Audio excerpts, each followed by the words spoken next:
வந்திருக்க பெரியவங்க எல்லாத்துக்கும் வணக்கம். பிரசன்ட் மீடியா எல்லாத்துக்கும் வணக்கம். ஏமா போட்டு விட்டேன் நான் அப்படி நான் பர்சனலாக சொன்னேன். ஒரு ஷூட்டு, சாரி தப்பாக எடுத்துக்காதீங்க, நடுவில் வந்திருக்கேன். இந்த இந்த மூமெண்ட் வந்து நூறுசாமி, இந்த மேடை, இந்த மூமெண்ட், இது இது வந்து எல்லாத்து மாதிரியும் எனக்கு ரொம்ப ரொம்ப ஸ்பெஷல். ஏன்னா எனக்கு ஒரு 10-12 வயசு இருக்கும். அப்போது சொல்லாமலே படம் வந்து மதுரையில் நான் பார்க்குறேன் தேட்டரில். எனக்கு சினிமா மேலே மணிரத்னம் சார் சொல்லுவார்ல, அந்த ஃபஸ்ட்டு பக் பைட், அந்த பைட் வந்து சசி சார் தான் கடிச்சு வச்சாரு. அது அந்த படம் பார்த்ததுக்கப்புறம் தான் சினிமா மேலே ஒரு ஃபேசினேஷன் எனக்கு உருவாச்சு. அது அது அந்த அந்த அந்த படம் பார்த்து ஃபேசினேட் ஆன ஒரு பையன் சில வருஷங்கள் கழிச்சு அவர் ஆஃபீஸில் இந்த படத்தை பற்றி டிஸ்கஷனில் உட்காந்துருக்கேன் அப்படிங்கிறது வந்து எனக்கு வந்து பயங்கர ஒரு பயங்கர மூமெண்ட்டாக இருந்தது. அந்த கொஞ்ச நேரம் அவர் பாட்டுக்கு பேசிகிட்டு இருந்தார், எனக்கு காதெல்லாம் கேட்கல. நான் பாட்டுக்கு கனவுல உட்காந்துருந்தேன். சே, என்ன மூமெண்ட் இல்லை அப்படின்னு. நீங்கள் படம் பார்த்தீங்கன்னா தெரியும், நான் ஒரு சின்ன ஒரு கதாபாத்திரம் பண்ணியிருக்கேன். இதில் நிறைய சின்ன குட்டி குட்டி கதாபாத்திரங்கள்லாம் நிறைய பேர் நடிச்சிருக்காங்க, அதில் நானும் ஒருத்தன். ஆனால் இந்த சின்ன கதாபாத்திரத்தை அப்படி ஜஸ்ட் லைக் தட் ஹேண்டில் பண்ணாமல் என்னை கூப்பிட்டு உட்கார வச்சு மினிமம் ஒரு 3-4 டிஸ்கஷன் உட்காந்துருப்போம். சில காட்சிகள் எடுக்கிறதுக்கு முன்னாடி டைரக்ஷன் டீமோட என்னை உட்கார வச்சு என்னோட கருத்தை கேட்பாரு. ஒரு தடவை மூர்த்தி என்ன இருக்காரு, டிஸ்கஷன் உட்காந்துருந்தோம் ரூமில், ஷூட்டு அடுத்த நாள். அன்னைக்கு ஈவினிங் வந்து எல்லாரும் வேற ஒரு ஐடியா சொல்கிறாங்க. சசி சாரும் அந்த ஐடியாவில் தான் இருக்காங்க. ஆனால் நான் வேற ஒன்று சொல்கிறேன். இல்லை சார், நீங்கள் எனக்கு ஃபஸ்ட்டு சொன்ன ஐடியா தான் ஒர்க் ஆகுது அப்படின்னு நான் சொல்கிறேன். அதை உட்காந்து கவனமாக கேட்குறாரு. கவனமாக கேட்டு ஏன் அப்படின்னு கேட்டார். நான் அதுக்கான காரணம் சொன்னேன். நம்ம அதை தான் ஷூட் பண்ணுறோம் அப்படின்ட்டாரு. ஸோ ஒரு சின்ன பையன் அவன் வந்து சொல்லி, இவன் ஒரு நடிகன், அவன் சொல்கிறத எதுக்கு கேட்கணும் அப்படின்லாம் இல்லை. அவர் வந்து அவரை பற்றி சொல்லணுன்னா நிறைய சொல்லிக்கிட்டே இருக்கலாம். அவர் ஃபார் எக்ஸாம்பிள் ஒரு நாள் டப்பிங் எல்லாம் முடிச்சுட்டு டப்பிங் என்ஜினியர் கூப்பிட்டு ஒரு டப்பிங் கரெக்ஷன் இருக்கு வாங்க அப்படின்னாரு. வந்து உட்காந்து அது என்ன அப்படின்னு உட்காந்து கேட்டால், ஒரு டைலாக்கு, குடையிறதுக்கு 2 காது இருக்கிறப்போ எதுக்கு அடுத்தவங்க காதுக்குள்ள விடுறீங்க அப்படின்னு ஒரு டைலாக் இருக்கு.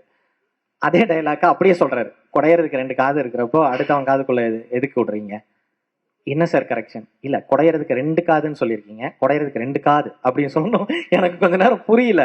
அந்த சின்ன சின்ன நொட்டேஷன்ஸ் கூட பார்த்து பக்குவமா அவரோட அந்த டெடிகேஷன் வந்து இன்னுமே மலைப்பதான் தருது. ஏன்னா அதான் எந்த மூமெண்ட்லயும் ஒரு சின்ன டைலாக்கு கூட உட்காந்து நுட்பமா கவனிக்கிறது. Sasi sir is a fascination. அவர் கூட ஒர்க் பண்ணது வந்து என்னோட லைஃப் டைம் அச்சீவ்மெண்ட்டா கூட நான் நினைக்கிறேன். ஒரு 14 நாள், சரி இன்னும் ஒரு 2 நாள் டேட் கேட்டா கூட போலாமே அப்படிங்கிற மாதிரி இருக்கும். சசி சார் வந்து உங்களை அவ்வளோ எக்ஸைட் பண்ணுவாரு. நான் நேற்று தான் படம் பார்த்தேன். விஜய் ஆண்டனி சார் வந்து will make your heart smile. நீங்கள் அந்த கேரக்டர் பார்த்தீங்கன்னா உங்களுக்கு தெரியும். அது வந்து நேற்று மடோன் அஸ்வின் கூட சொன்னார், ஐயோ இவங்க 2 பேரும் சேர்ந்துடணுமே அப்படிங்கிற மொமெண்ட்டை கொடுத்துட்டாரு. ஒரு முத காட்சியிலேயே அடா எப்படி நடிக்க வச்சுட்டாருல அப்படிங்கிற மாதிரி இருந்தது.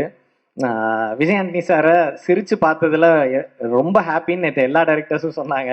சார் நிறைய கேரக்டர் பண்ணுங்க சார். ஒரு ஹியூமர் ரொம்ப அழகா பண்ணியிருக்காரு இதுல. ரொம்ப ரொம்ப ஸ்வீட்டான கேரக்டர். அப்புறம் எல்லாத்துக்கும் அஜய், எல்லாத்துக்கும் சக்தி சோ ஸ்வீட் மேன். ஒரு ரொம்ப ரொம்ப முக்கியமா எனக்கு வந்து சுவாசிகாவை பத்தி சொல்லணும். இந்த படமே அவங்க தான். விஜய் ஆண்டனி சார் கிட்ட கூட சொன்னேன், சார் 2 பொண்ணுங்களால அடுத்த படமும் ஒரு லேடி இருக்காங்க, இந்த படத்துலயும் இந்த லேடியால நம்ம ஜெயிக்க போறோம் சார் அப்படின்னு சொன்னேன். நான் கொஞ்சம் ரீவைண்ட் பண்ணி லப்பர் பந்தில் வந்து நான் நடிச்சிட்டு இருக்கேன். எனக்கு பயங்கர இன்செக்யூரிட்டி.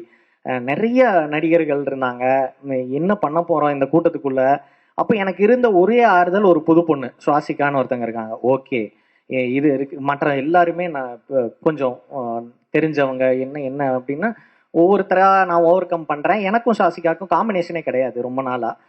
நான் வந்து என்னோட இன்செக்யூரிட்டிஸ் எல்லாம் ஓவர் கம் பண்ணி ஒரு 5-6 நாள் கழிச்சு ஒரு நாள் ஒரு காட்சி எடுக்கிறாங்க. ஒரு கிரவுண்டில் ஒரு க்ரௌடு, அதுலேருந்து அப்படியே இவங்க நடந்து வர்றாங்க அப்படின்னு ஒரு காட்சி இருக்குது. அப்போ தான் சுவாசிகா கூட ஃபஸ்ட்டு எனக்கு காம்பினேஷன். வர்றாங்க, அவங்களுக்கு டயலாக்கே கிடையாது. நடந்து வந்து தினேஷ் சார் அப்படி ஒரு லுக்கு விட்டுட்டு அவங்கள கூட்டிட்டு போனோம் அவங்க பொண்ணை. என்னோட டோட்டல் இன்செக்யூரிட்டி அன்னைக்கு தான் ஹை டைம் பீக் அடிச்சது. என்னடா இப்படி நடிக்குது, நம்ம என்ன பண்ண போறோம் இந்த படத்துல? அப்படி ஒரு actor Swasika. I am so glad that I'm collaborating again with you. எனக்கு வந்து ஒரே ஒரு டைலாக் தான் அவங்க கூட இருந்தது, அதுவே எனக்கு பயங்கர ஹாப்பியா இருந்தது. So you are a great performer Swasika. So glad working with you again. அப்புறம் இந்த பாட்டு, அருமையான பாட்டு மாயக்கனவு வந்து என்னோட பிளேலிஸ்ட்ல நிரந்தர இடம் பிடிச்சிருச்சு. ரொம்ப ரொம்ப ஹாப்பி. இப்படி ஒரு படத்துல இந்த ஒரு சின்ன பார்ட்டா இருக்கிறதே வந்து எனக்கு இவ்வளோ பெரிய ஹாப்பினஸை தருதுன்னா ஐம் ஸோ கிளாட். உனக்கெல்லாம் பயங்கர ஹாப்பியா இருக்கும். ஸோ எல்லாத்துக்கும் நடித்த என்னோட டெக்னீஷியன் டீம், எங்கள் டெக்னீஷியன் டீம், டைரக்ஷன் டீம் எல்லாத்துக்கும் நன்றி. தப்பாக எடுத்துக்காதீங்க, முதலே மேடையில் ஏறிட்டேன். என்னோட நேரம் இல்லை, அதனால தான் தப்பாக எடுத்துக்காதீங்க. ரொம்ப ரொம்ப நன்றி. வந்திருக்க பெரியவங்கள் எல்லாத்துக்கும் நன்றி. Thank you so much. Thank you again. Thank you. நிறைய பேர்த்த மிஸ் பண்ணிட்டேன், தப்பாக எடுத்துக்காதீங்க. பாய்.